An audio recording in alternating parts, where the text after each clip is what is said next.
Assalamualaikum warahmatullahi wabarakatuh. Alhamdulillahi rabbil wassalatu wassalamu ala ashrafil anbiya'i wal mursalin wa ala alihi wa sahbihi rasulillahi ajma'in.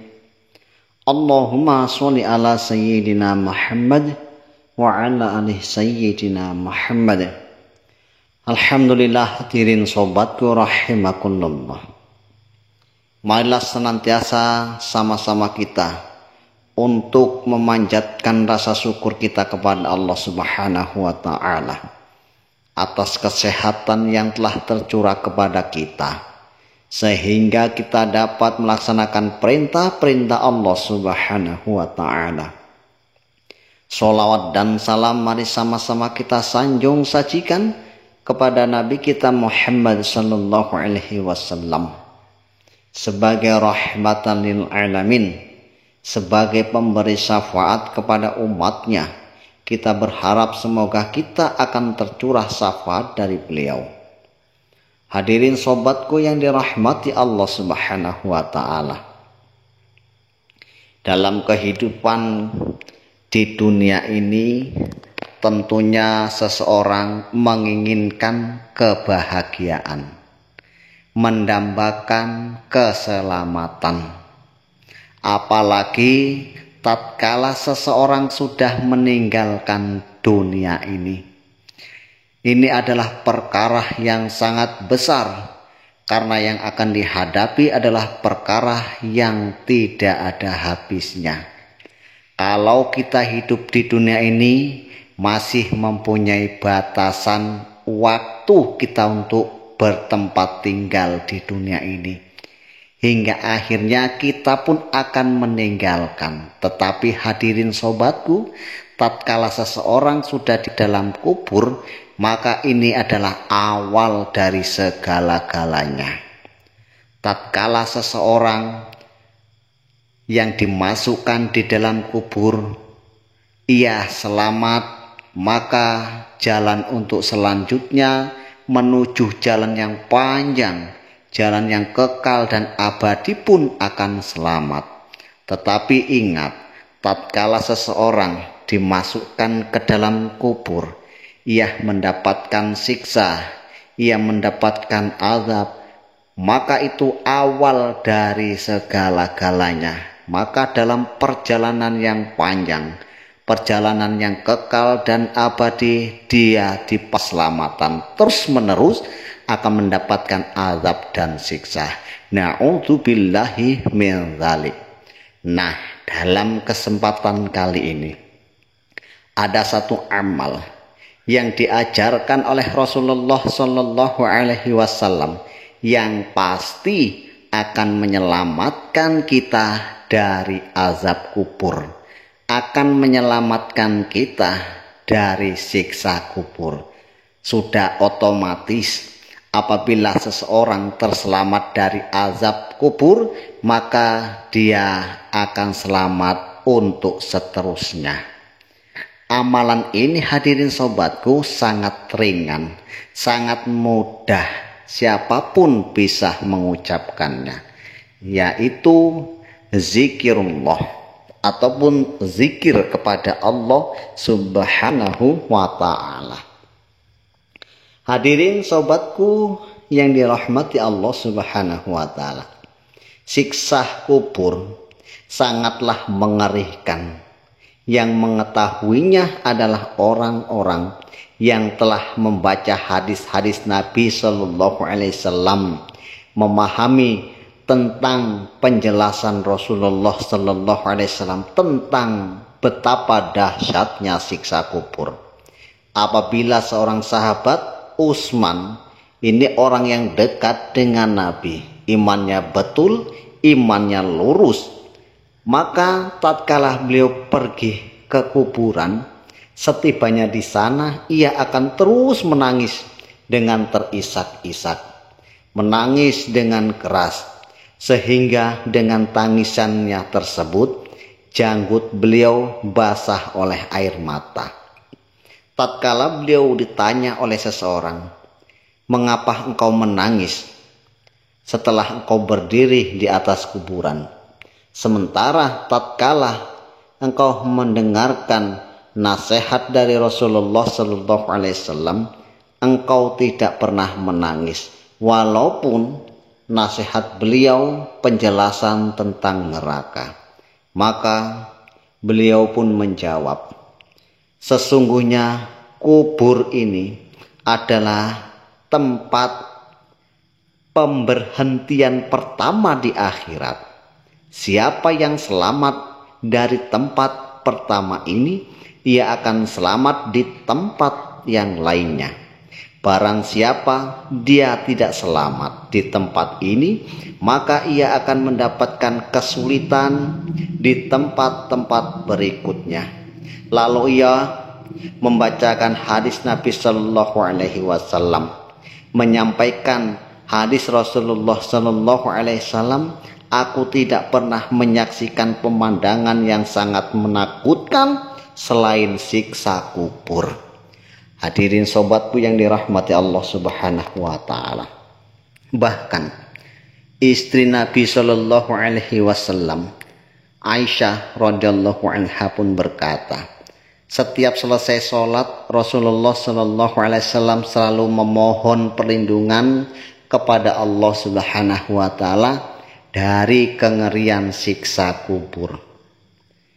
Seorang sahabat, Zaid radhiyallahu anhu, beliau menyampaikan sabda Rasulullah Sallallahu Alaihi Wasallam karena beliau mendengar sendiri Nabi Sallallahu Alaihi Wasallam bersabda, seandainya aku tidak mencemaskan kalian, tidak mau menguburkan jenazah karena takut,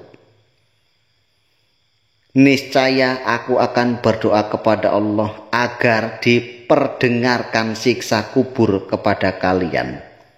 Selain manusia dan jin, semua makhluk hidup dapat mendengar suara siksa kubur ini.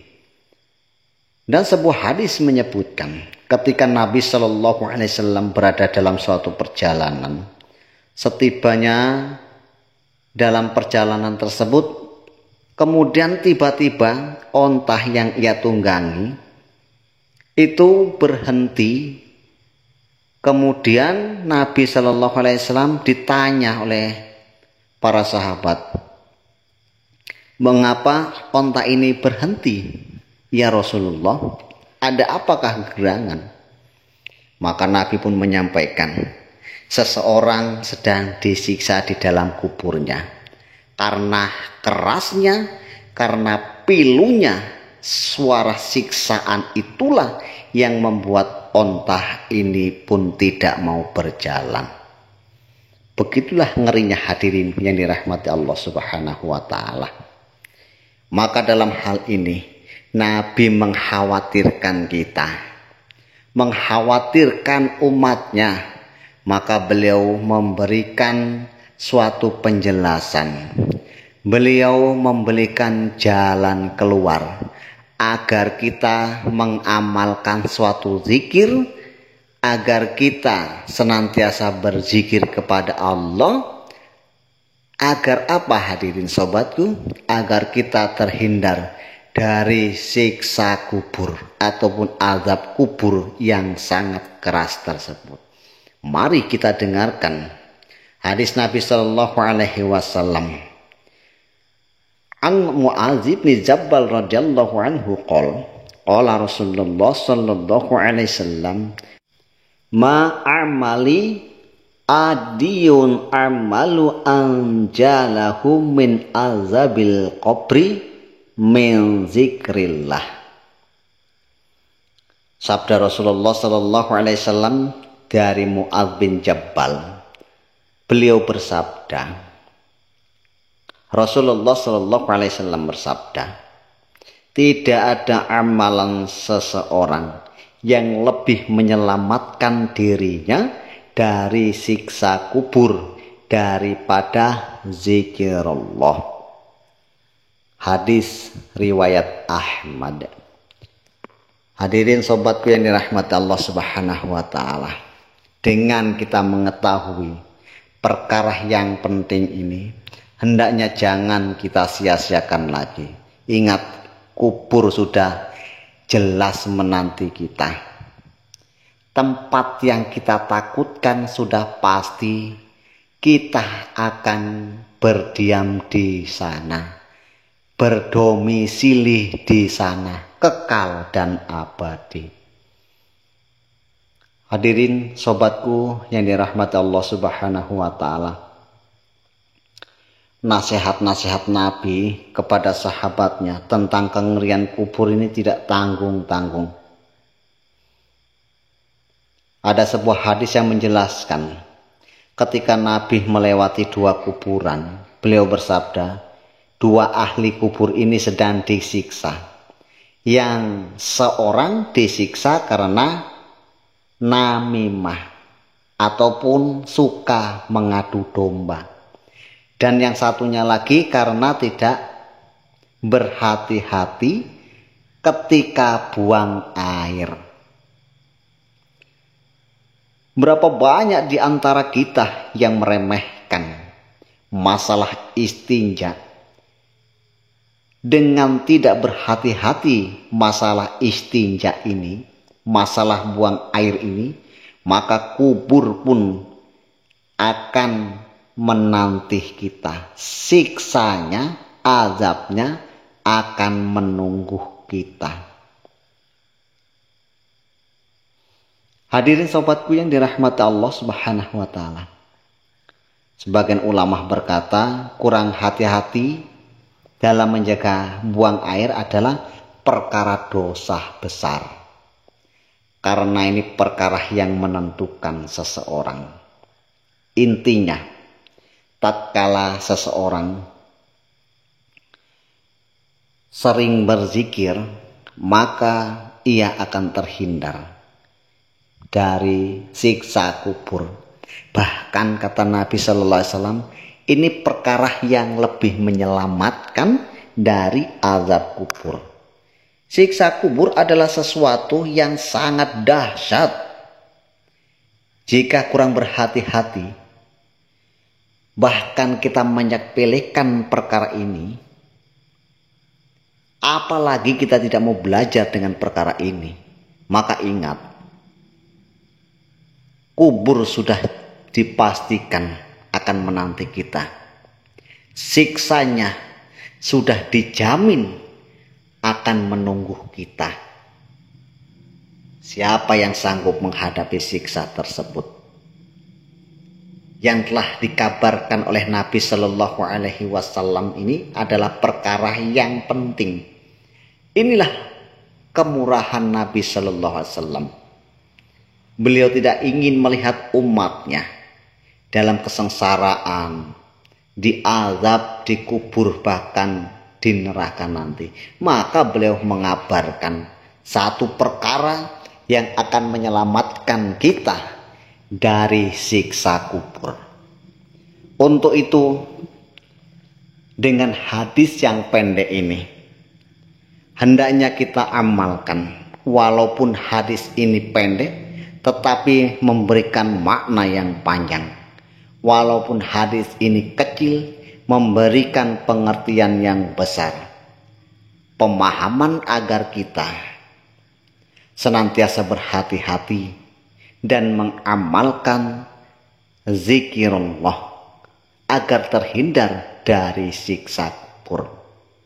Hadirin sobatku yang dirahmati Allah Subhanahu wa Ta'ala, semoga dengan mendengar hadis yang pendek ini dapatlah tergugah hati kita, menambah wawasan kita, menambah pengalaman kita, menambah pemahaman dan ilmu kita tentang pentingnya zikir. Dan semoga saya dan kita semua tergolong orang-orang yang terhindar dari siksa kubur. Semoga bermanfaat. Subhanallah wa bihamdihi, subhanaka Allahumma wa bihamdika, asyhadu an la ilaha illa anta, astaghfiruka wa atubu ilaik. Assalamualaikum warahmatullahi wabarakatuh.